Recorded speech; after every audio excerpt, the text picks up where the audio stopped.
കുടുംബ കാഴ്ചകളിലേക്ക് സ്വാഗതം.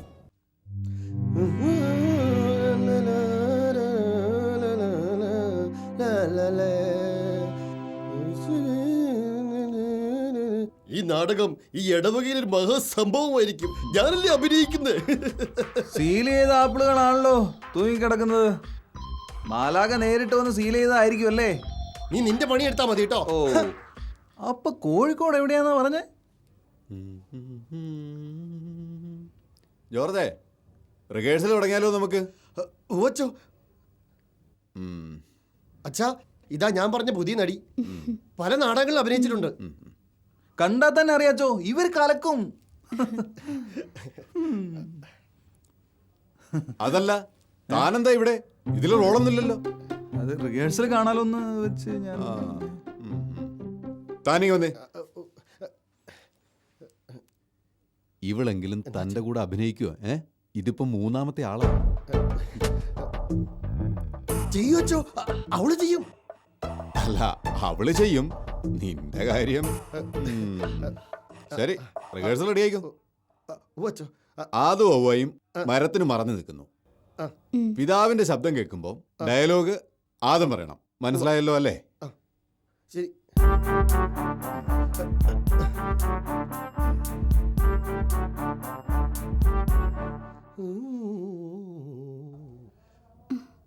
ഒന്നും പേടിക്കണ്ടതേ, എന്റെ കൂടെ നിന്ന് നിന്നാ മതി. ഞാൻ സ്കോർ ചെയ്തോളാം. ഞാനിത് എത്ര കണ്ടതാ. ഓക്കെ, നിങ്ങൾ റെഡിയാണോ? ആദം, ആദം, നീ എവിടെയാണ്? ആദം, ആദം, നീ എവിടെയാണ്? അച്ഛൻ വിളിക്കുന്നു. എന്തോ? എന്റെ പൊന്നു ജോർജ്, നീ ആ പിതാവിന്റെ ഡയലോഗിന് റിപ്ലൈ ചെയ്യ്. അതാണോ കാര്യം? ഇപ്പൊ ശരിയാക്കാം. അച്ഛൻ വിളിച്ചോന്നേ. ഞാനേ കേട്ടില്ലായിരുന്നേ, അതുകൊണ്ടാ. അടുത്തതിന് ശരിയാക്കാവേ. ആദം, ആദം, നീ എവിടെയാണ്? ജോർജ്, നീ എന്നെ എടുക്കുക. അച്ഛോ, അടുത്ത ഡയലോഗ് എന്താ ജോർജ്? നീ പഠിച്ചില്ല ഇതുവരെ. ഇപ്പൊ വരാവേ.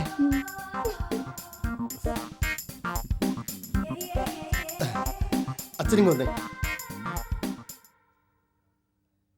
കാര്യം അച്ഛൻ ഇതിന്റെ ഡയറക്ടറാ. കാശ് മുടക്കുന്നത് ഞാനാ. ആ ഒരു ബഹുമാനം വേണം. മനസ്സിലായോ? ശരി ശരി, നീ പോയി ചെയ്യ്.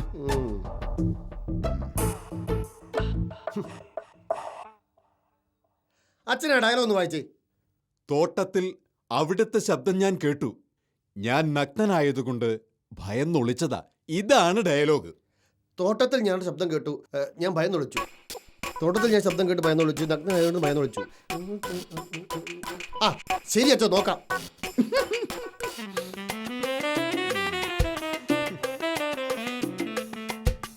അതെ, അച്ഛനെ ഉച്ചക്ക് ചിക്കൻ ബിരിയാണി വേണമെന്ന് ചോദിക്കാൻ പോയതാ. ആദം, ആദം, നീ എവിടെയാണ്?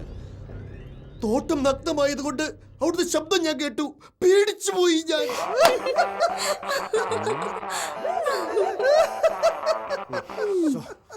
എന്താ അച്ഛാ ശരിയായില്ല? ജോർജ്, നീ എന്താ ഈ പറഞ്ഞത്? ഡയലോഗ് പഠിക്ക്. തോട്ടത്തിൽ അവിടുത്തെ ശബ്ദം ഞാൻ കേട്ടു. ഞാൻ നഗ്നനായതുകൊണ്ട് ഭയന്ന് വിളിച്ചതാണ്. തോട്ടത്തിൽ ഞാൻ ശബ്ദം കേട്ടു. വിളിച്ചതാണ്. തോട്ടത്തിൽ ഞാൻ ശബ്ദം കേട്ടു. ശരി അച്ഛോ, ഇതാ.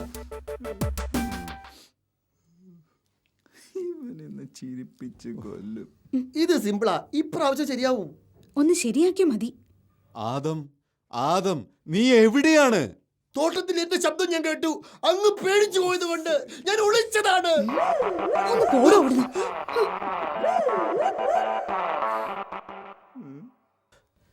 അച്ചോ, ഇതുപോലത്തെ പരിപാടിക്കൊന്നും എന്നെ കിട്ടുകയല്ല. ഞാനേ ഒരു പ്രൊഫഷണൽ ട്രൂപ്പിൽ അഭിനയിക്കുന്ന നാടക നടിയാ. ഞാൻ പോവാ. എന്റെ കർത്താവേ, ഈ ക്രിസ്മസിന് അങ്ങയെക്കുറിച്ചുള്ള ഒരു നാടകം ചെയ്യണമെന്നുള്ള ആഗ്രഹം കൊണ്ടാ. അച്ഛാ, മിണ്ടിപ്പോകരുത്. വേറൊരാളെ കാശ് മുടക്കാനുണ്ടായിരുന്നെങ്കിലേ നിന്നെ ആദ്യം ഞാനെടുത്ത് പുറത്തു കളഞ്ഞേനെ. പിന്നെ അച്ഛന് നാടക സംവിധാനം ചെയ്യാനേ ദുബായിന്ന് സ്റ്റേക്ക് വരും. അച്ഛൻ ഞാനൊരു കാര്യം തീരുമാനിച്ചു. എന്റെ ജൊൽപ്പടിക്ക് നിൽക്കുന്ന ഒരു നടിയും കൊണ്ടേ ഞാൻ നാളെ വരും. ഇതിനു മാത്രം യാതൊരു കുറവുമില്ല.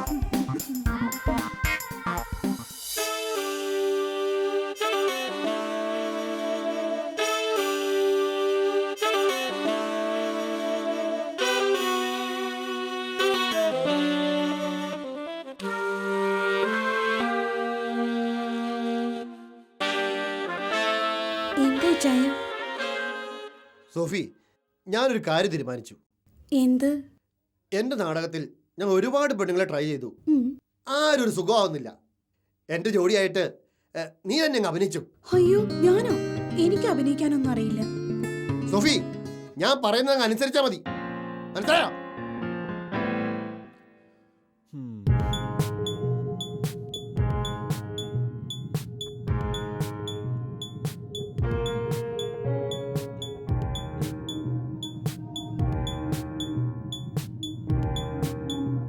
അച്ഛോ, സോഫിയോ, വരൂ വരൂ.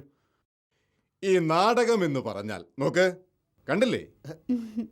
ആദത്തിന് ഹൗവ വിലക്കപ്പെട്ട കനി പറിച്ചു കൊടുക്കുന്നതാണ് കഥ.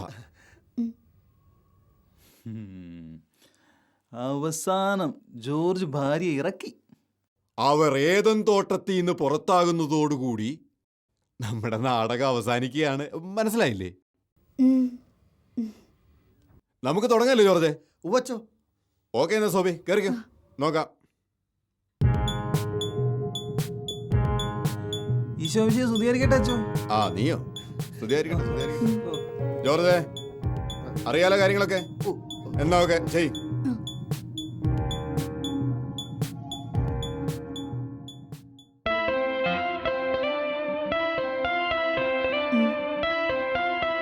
കടിച്ചാപ്പളാണ് എടുത്തേ. ജോർജ്, എന്താ ഇത്? എത്ര പ്രാവശ്യം നിന്നോട് പറയുന്നു? ഒന്ന് മര്യാദയ്ക്ക് ചെയ്തൂടെ? ഇപ്പൊ ശരിയാക്കച്ച. ഒന്നുകൂടെ എത്ര പ്രാവശ്യം ഇത്?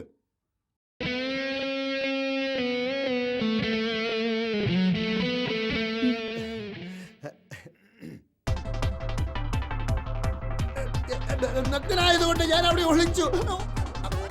അച്ഛ, ഒന്നുകൂടി. തോറ്റം നഗ്നമായതുകൊണ്ട്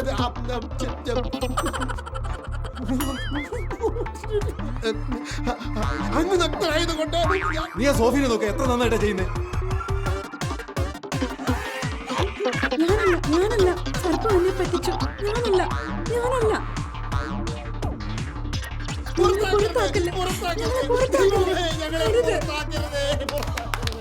സോഫി സൂപ്പർ സൂപ്പർ. ഇതൊക്കെ നന്നായിരിക്കുന്നു. എന്റെ സോഫി, നീ ഒന്നിങ്ങ് വന്നേ. ആദ്യമായിട്ടാണ് ഇത്രയും നന്നായിട്ട് ഒരാള്. ഞാൻ പറഞ്ഞില്ല അച്ഛോ, എന്റെ ഭാര്യ കിടക്കുന്ന. അച്ചു, അച്ഛനൊരു പ്രൊഡ്യൂസർ ഇല്ലായിട്ടല്ലേ ഈ ജോർജിനെ സഹിക്കുന്നത്. ഞാനൊരു കാര്യം പറയാം. സോഫി അഭിനയിക്കുമെങ്കിൽ ജോർജിനെ മാറ്റ്, നല്ലൊരു ആർട്ടിസ്റ്റിനെ വെക്ക്. പണം ഞാൻ മുടക്കാം. ഈ ക്രിസ്മസിന് തന്നെ നമുക്കത് സ്റ്റേജിൽ കയറ്റാം. ഓ പിന്നെ അതങ്ങ് മനസ്സിൽ വെച്ചാ മതി. ആണ്ടോ. അച്ഛോ, ഞാനില്ലാതെ എന്റെ ഭാര്യ അഭിനയിക്കില്ല.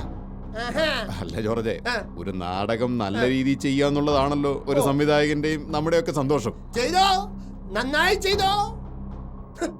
പക്ഷെ എന്റെ ഭാര്യ അതിലുണ്ടാവില്ല. വാടിവിടെ ഒരു നാടകം. അച്ചു പോന്നു. സോഫി, അവിടെ നിന്നേ. ജോർജ് പോയ പോട്ടെ, നമുക്ക് ഈ നാടകം ഗംഭീരമാക്കണം. എടവകയെ ഞെട്ടിക്കണം നമുക്ക്. അച്ഛന്റെ നാടകം കഴിഞ്ഞ് വീട്ടിൽ ചെന്നാ ജോർജ് എന്നെ വീട്ടിൽ കയറ്റൂല. ഞാൻ പോവാ. ഭാര്യമാർക്ക് കഴിവുണ്ടായതുകൊണ്ട് മാത്രമായില്ല, അത് അംഗീകരിക്കുവാൻ ഭർത്താക്കന്മാർക്കും കഴിയണം. ചിലയിടങ്ങളിലും നേരെ തിരിച്ചു. എന്നാണാവോ ഇവർ പരസ്പരം അംഗീകരിക്കാൻ പഠിക്കുക?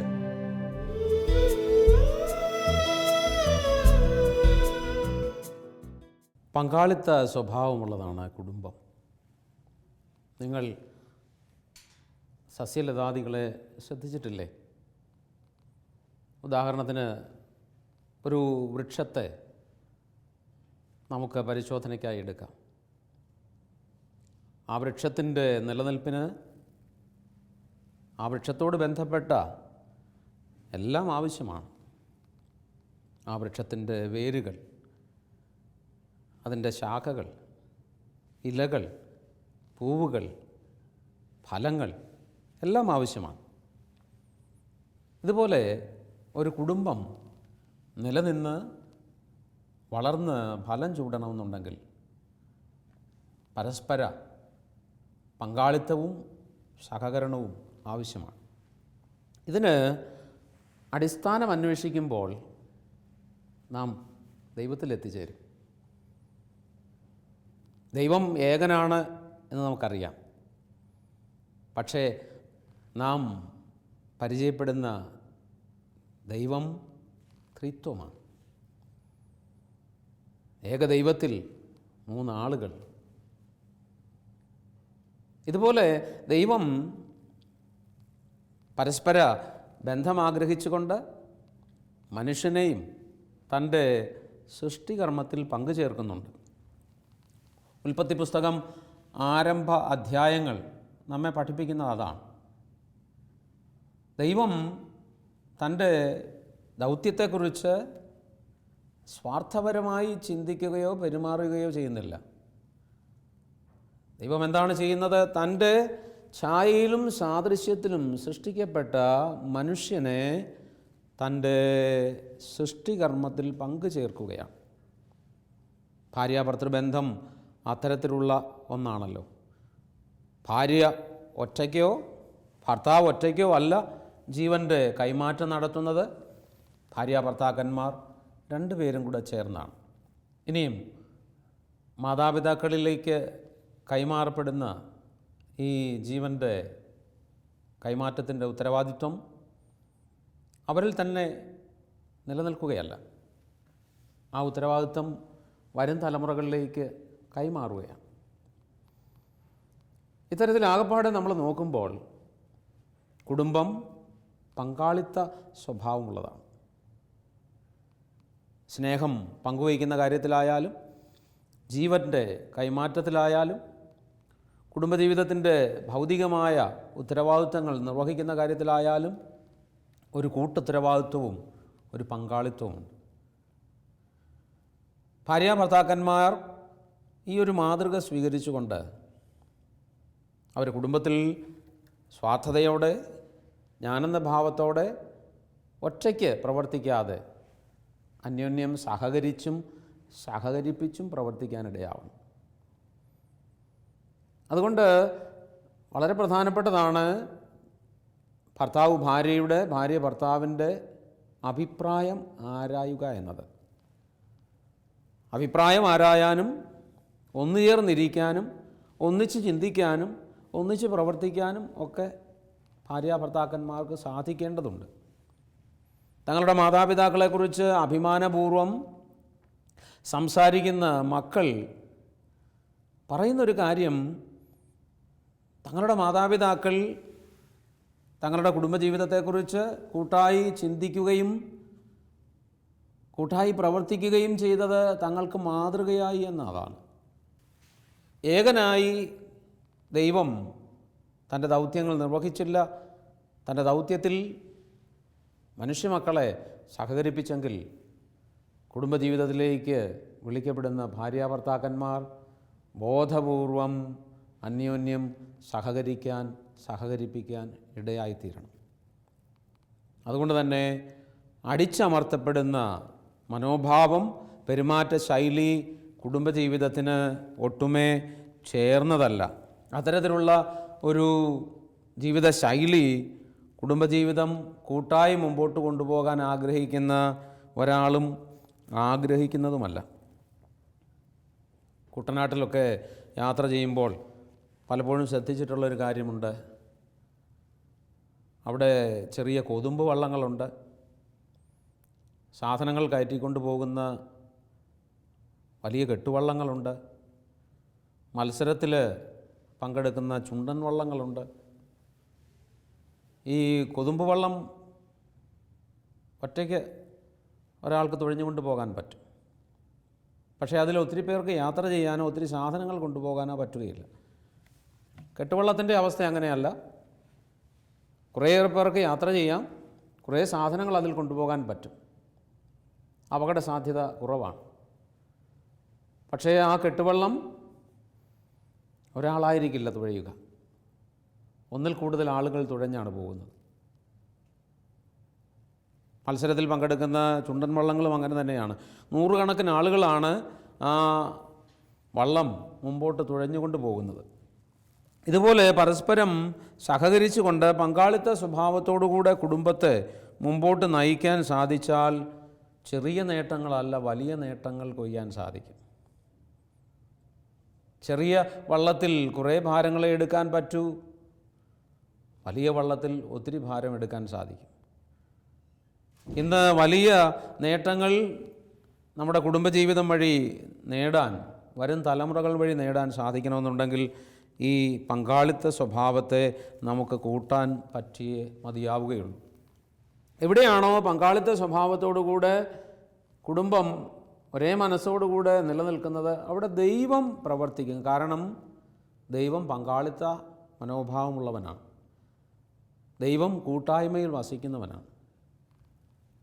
അതുകൊണ്ടാണല്ലോ അവിടുന്ന് ശിഷ്യരെ തിരഞ്ഞെടുക്കുമ്പോൾ ഒരാളെയല്ല തിരഞ്ഞെടുക്കുന്നത്, 12 പേരെ തിരഞ്ഞെടുക്കുന്നു. എന്നിട്ട് അവരെ ദൗത്യം ഏൽപ്പിക്കുകയാണ്, തൻ്റെ ദൗത്യത്തിൽ അവരെ പങ്കുചേർക്കുകയാണ്. ഈ 12 പേരെ എടുത്തു കഴിഞ്ഞിട്ട് പിന്നെ 72 പേരെ തിരഞ്ഞെടുക്കുന്നു. അങ്ങനെ ഈ കൂട്ടായ്മയിൽ അംഗബലം കൂട്ടുന്നു, ഒപ്പം അനേകരെ ഇതിനോട് സഹകരിപ്പിക്കുന്നു, പങ്കാളിത്ത സ്വഭാവം കൂട്ടുകയാണ്. ഇത് ഈശോയിൽ മാത്രമല്ല നമ്മൾ കാണുന്നത്, പഴയ നിയമകാലത്തെല്ലാം കാണുന്നുണ്ട്. ബൈബിളിലെ ആദ്യ പുസ്തകത്തോട്ട് നമ്മൾ പരിശോധിക്കുമ്പോൾ അബ്രാഹത്തെ വിളിക്കുന്ന രംഗം തൊട്ട് പിന്നീട് വലിയ പ്രവാചകന്മാരെയും ചെറിയ പ്രവാചകന്മാരെയും ഒക്കെ വിളിക്കുന്നതിലൂടെ ദൈവം തൻ്റെ ഉത്തരവാദിത്വത്തിൽ മനുഷ്യരെ പങ്കുചേർക്കുന്നതായിട്ടാണ് നമ്മൾ കാണുന്നത്. ഇന്ന് മാതാപിതാക്കൾ തങ്ങളുടെ ഈ ഒരു പങ്കാളിത്ത സ്വഭാവത്തോടു കൂടെയുള്ള ഉത്തരവാദിത്വ നിർവഹണ രീതി സ്വീകരിക്കുമ്പോൾ അത് മക്കൾക്കും മാതൃകയാണ്. ചിലപ്പോഴെങ്കിലും കുടുംബജീവിതത്തോട് ബന്ധപ്പെട്ട് പോകുന്ന ആളുകൾ മക്കളെക്കുറിച്ച് സംസാരിക്കുമ്പോൾ കുടുംബത്തിൻ്റെ ഉത്തരവാദിത്തങ്ങൾ വേണ്ടത്ര ഗൗരവത്തോടെ ഏറ്റെടുത്ത് ചെയ്യാൻ ഇന്ന് മക്കൾക്കാവുന്നില്ല എന്ന് പറയുന്നുണ്ട്. ഇത്തരത്തിൽ ഞാൻ മാതാപിതാക്കളോട് ചോദിക്കുന്നത്, ഭാര്യാഭർത്താക്കന്മാർ പരസ്പരം പങ്കാളിത്ത സ്വഭാവത്തോടെ സഹകരിപ്പിച്ച് എത്രമാത്രം കുടുംബജീവിതത്തിൻ്റെ തലത്തിൽ മക്കൾക്ക് മാതൃക നൽകുന്നുണ്ട് എന്നതാണ്. അങ്ങനെ തങ്ങളുടെ മാതാപിതാക്കളെക്കുറിച്ച്, പ്രത്യേകിച്ച് പങ്കാളിത്ത മനോഭാവത്തോടുകൂടെ അവർ ജീവിച്ചതിനെക്കുറിച്ച് മക്കൾക്ക് അഭിമാനിക്കാൻ പറ്റുന്നുണ്ടെങ്കിൽ അവരും ആ വഴി തന്നെ സ്വീകരിക്കുമെന്നത് ഉറപ്പായ കാര്യമാണ്. അപ്പോൾ കുടുംബജീവിതത്തിൽ ഞാനെന്ന ചിന്തയേക്കാൾ, പ്രത്യേകിച്ച് ആ കുടുംബജീവിതത്തിൻ്റെ ഉത്തരവാദിത്തങ്ങൾ നിർവഹിക്കുമ്പോൾ, അത് പൂർത്തിയാകുമ്പോൾ ഞാനെന്ന ചിന്തയേക്കാൾ കൂടുതലായി ഉണ്ടാവേണ്ടത് നമ്മളെന്ന ചിന്തയാണ്. കാരണം അവിടെ പ്രാപ്യമാക്കേണ്ടത് പൊതുലക്ഷ്യമാണ്.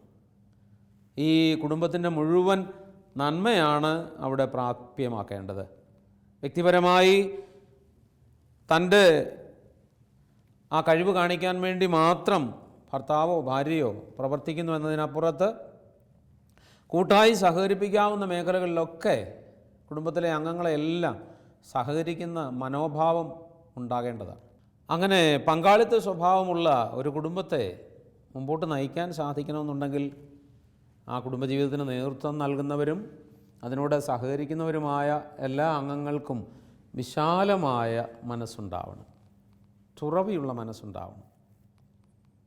ഇന്ന് കുടുംബജീവിതത്തെക്കുറിച്ചും സമൂഹ ജീവിതത്തെക്കുറിച്ചും ഒക്കെ പറയുമ്പോൾ എടുത്തു പറയുന്നൊരു കാര്യമാണ് തുറവി, വിശാല ഹൃദയം, വിശാല മനസ്സ്. എനിക്ക് തോന്നുന്നു അടിസ്ഥാന സമൂഹമായ കുടുംബത്തിൽ തന്നെ ഈ വിശാല മനസ്സ്, വിശാല സമീപനം ഉണ്ടെങ്കിൽ കൂട്ടായി അധ്വാനിക്കാനും അതിൻ്റെ ഫലമായി കുടുംബം ലക്ഷ്യമിടുന്ന ആ കൂട്ടായ ലക്ഷ്യം നേടിയെടുക്കാനും സാധിക്കും. ഇന്ന് നമ്മുടെ കുട്ടികളിൽ ചിലരെങ്കിലും സമൂഹത്തോട് പ്രതിബദ്ധതയില്ലാതെ പോകുന്നുവെന്ന് നമ്മൾ പറയുന്നുണ്ട്. അത്തരത്തിൽ സമൂഹത്തോട് പ്രതിബദ്ധതയില്ലാതെ സാമൂഹ്യമായ കാര്യങ്ങളോട് സഹകരിക്കാതെ കുട്ടികൾ പോകുന്നുണ്ടെങ്കിൽ ഞാൻ പറയും, കുടുംബജീവിതത്തിൽ തന്നെ നല്ല മാതൃക അവർക്ക് ലഭിക്കുന്നില്ല. അപ്പനും അമ്മയും ചേർന്ന് മാത്രമല്ല, മക്കളും അവരോട് ചേർന്ന് തങ്ങളുടേതായ ചെറുതും വലുതുമായ ഉത്തരവാദിത്തങ്ങൾ നിർവഹിക്കേണ്ടതുണ്ട് എന്നത് പ്രായോഗിക തലത്തിൽ അവരുടെ വളർച്ചയുടെ കാലഘട്ടത്തിൽ തന്നെ അവർക്ക് അനുഭവമായി തീരേണ്ടതാണ്. അങ്ങനെ അനുഭവമായി തീർന്നാൽ സമൂഹത്തിൻ്റെ വലിയ മാറ്റത്തിന് വേണ്ടി അവർ ഇറങ്ങിത്തിരിക്കുക തന്നെ ചെയ്യും.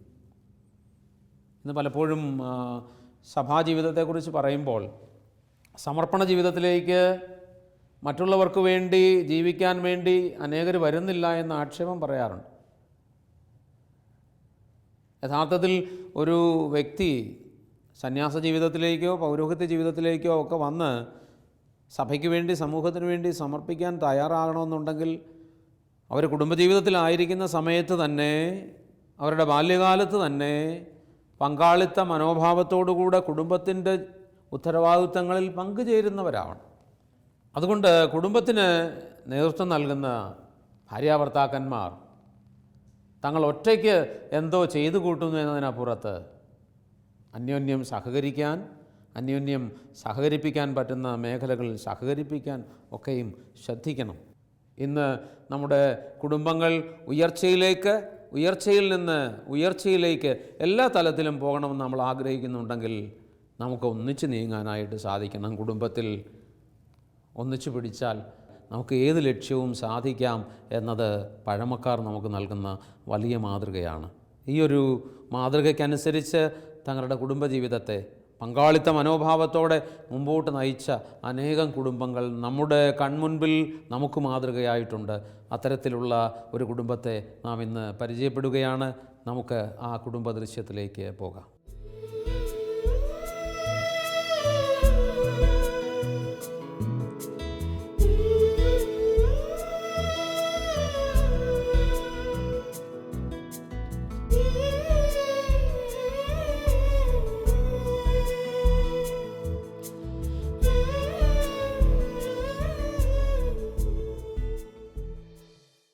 എൻ്റെ പേര് അലോഷ്. ഞാൻ വെറ്റിനറി സർജനായിട്ട് എരുമപ്പെട്ടി മൃഗാസ്പത്രിയിൽ ജോലി ചെയ്തു വരുന്നു. ഞങ്ങൾ കുന്നംകുളം ചെർളയം സെൻറ്റ് സെബാസ്റ്റ്യൻ ഇടവക അംഗങ്ങളാണ്. ഇത് എൻ്റെ ഭാര്യ ബ്ലെസ്സി, പിന്നെ 3 മക്കളുണ്ട്. മൂത്ത ആൾ ഡൊമിനിക്ക്, രണ്ടാമത്തെ ആൾ ജവാക്കിം, മൂന്നാമത്തെ ആൾ മാർസലീനോ. ഞങ്ങൾ ഏറെ നാളുകളായിട്ട് ദൈവസ്നേഹാനുഭവത്തിൽ വളർന്നു വരുന്ന സാഹചര്യമാണ്. വിശ്വാസ ദീപ്തിയായിട്ട് ലോഫ് എന്ന് പറയുന്ന പ്രസ്ഥാനത്തിൽ ഞങ്ങൾ സ്ഥിര അംഗങ്ങളാണ്. കഴിഞ്ഞ വർഷമാണ് ഞങ്ങളതിൻ്റെ നിത്യവ്രതം എടുത്തത്. ഞങ്ങളുടെ ജീവിതത്തിലെ ഒരുപാട് ദൈവാനുഭവങ്ങളുണ്ടെങ്കിലും ഒരു നിർണായകമായ ഒരു ദൈവാനുഭവം എന്ന് പറയുന്നത്, ഞാനിപ്പോൾ ഗവൺമെൻറ് സർവീസിലാണ് ജോലി ചെയ്യുന്നത്. അതിന് മുന്നേ പ്രൈവറ്റ് സെക്ടറിൽ KS കാലിത്തീറ്റ എന്ന് പറയുന്ന കമ്പനിയിൽ ഞാൻ ജോലി ചെയ്തിട്ടുണ്ട്. അതിൽ വർക്ക് ചെയ്യുമ്പോൾ 2005 ഞങ്ങളുടെ വിവാഹം നടന്നത്, ജനുവരിയിൽ. അവിടെ ഞാൻ കോട്ടയത്ത് വേദഗിരി എന്ന് പറയുന്ന സ്ഥലത്ത് ജോലി ചെയ്യുമ്പോൾ എൻ്റെ ഒരു സുഹൃത്ത്, ജോമോൻ എന്നാണ് അദ്ദേഹത്തിൻ്റെ പേര്, അദ്ദേഹം വന്ന് പറഞ്ഞു, ദശാംശം കൊടുക്കാറുണ്ടോ എന്ന് ചോദിച്ചു.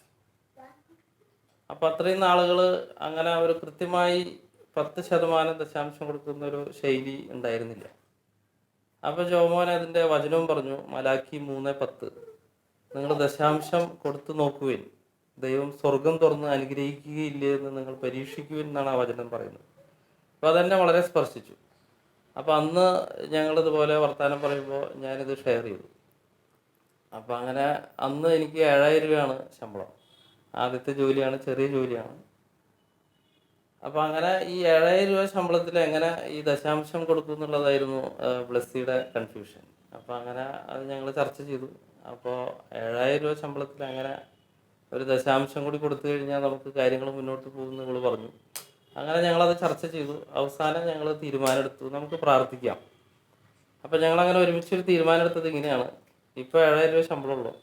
അപ്പോൾ നമ്മളൊരു ചെറിയൊരു ബോക്സ്, ഒരു ചെപ്പിൽ കുറച്ച് പൈസ ഇട്ട് വെച്ചിട്ട് കഴിയാവുന്നത് പോലെ ചെറിയ സഹായങ്ങൾ ആളുകൾക്ക് ചെയ്തു കൊടുക്കാം.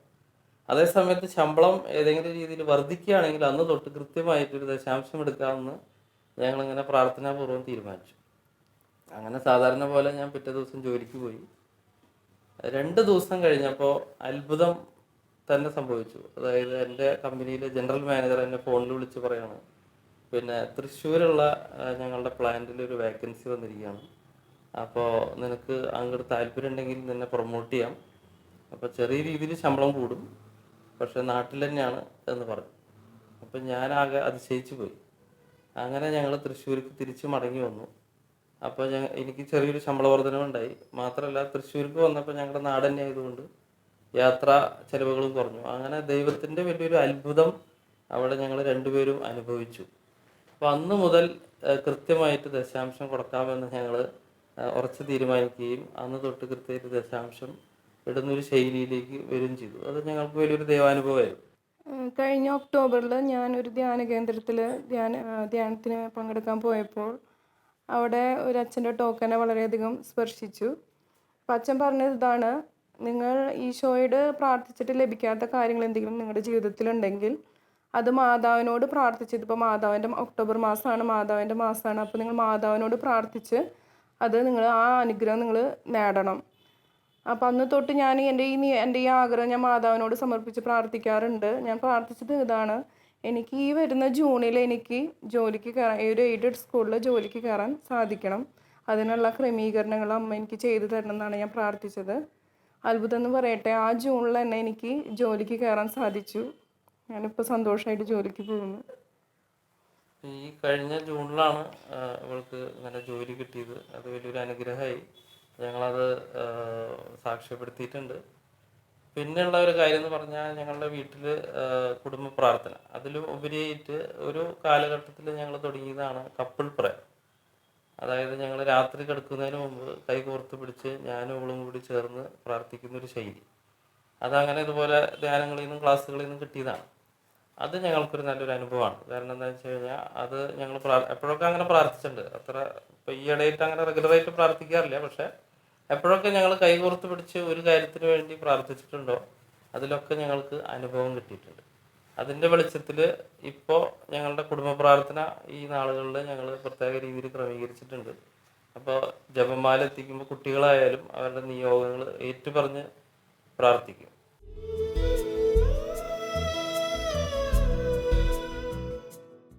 നമുക്ക് പ്രാർത്ഥിക്കാം. കർത്താവായ ഈശോയെ, അവിടുന്ന് മനുഷ്യരെ അവിടുത്തെ ദൗത്യത്തിൽ പങ്കുചേർത്തുവല്ലോ. അവിടുത്തെ ഛായയിലും സാദൃശ്യത്തിലും സൃഷ്ടിച്ച മനുഷ്യരെ ജീവൻ്റെ പങ്കാളികളാക്കി അവിടുന്ന് മാറ്റി. കർത്താവെ, അവിടുന്ന് രൂപപ്പെടുത്തുന്ന ഓരോ കുടുംബത്തിനും പങ്കാളിത്ത സ്വഭാവമുണ്ട് എന്ന് അവരെ മനസ്സിലാക്കട്ടെ. ഭാര്യാഭർത്താക്കന്മാർ പരസ്പരം സഹകരിച്ചുകൊണ്ട് പങ്കാളിത്ത മനോഭാവത്തോടുകൂടെ മക്കളെയും കൂട്ടിച്ചേർത്ത് കുടുംബ സൗധത്തെ പണിതുയർത്തുവാൻ തക്കവിധം അവിടുന്ന് ഓരോ കുടുംബത്തെയും അനുഗ്രഹിക്കണമേ, സഹായിക്കണമേ എന്ന് പ്രാർത്ഥിക്കുന്നു. കർത്താവായ ഈശോയെ, ഞങ്ങളുടെ ഓരോ കുടുംബങ്ങളെയും അവിടുത്തെ ഹൃദയത്തിൽ, തിരുഹൃദയത്തിൽ ഞങ്ങൾ സമർപ്പിക്കുന്നു. തിരുഹൃദയമേ, തിരുഹൃദയമേ, ഞങ്ങളുടെ വീടിനെ കാക്കണേ. തിരുഹൃദയത്തിൽ, തവ ഹൃദയത്തിൽ ഒരു പുണ്യസൂനമായി ചേർക്കണേ. ഈശോ മിശിഹായ്ക്ക് സ്തുതിയായിരിക്കട്ടെ.